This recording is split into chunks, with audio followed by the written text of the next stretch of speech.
tayo dahil sa katuwiran at kabutihan nating ginagawa kahit lapastanganin pa tayo.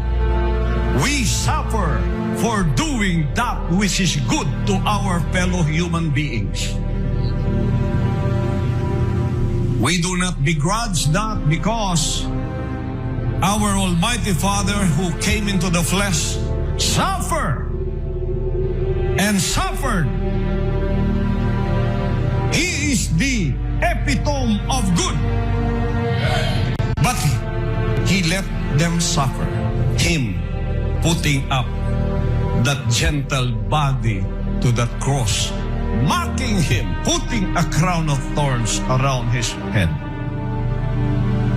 This is what we get from this evil world. But are we going to just surrender to the evil?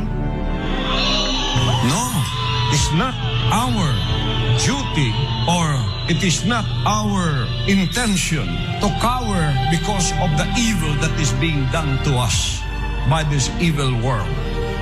In fact, we have a command that when that is being done to us, we will not sulk in a corner and regret the good that we are doing.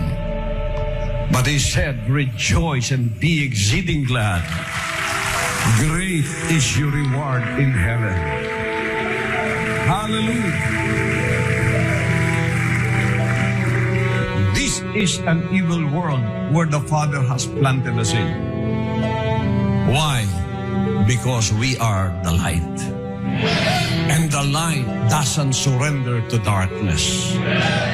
And our good should not be affected by the evil. Let us not become evil like them. Let us triple, quadruple the good that we are doing whenever the darkness attack us with more darkness.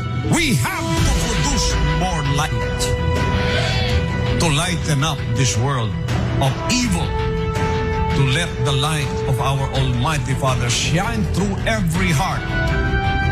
Kaya kakaiba tayo. Hindi tayo sumusurrender sa kadiliman. Hindi tayo sumusurrender sa kasamaan. Ang liwanag ay lumalaban sa kadiliman. Ang liwanag ay gumagapi sa kadiliman.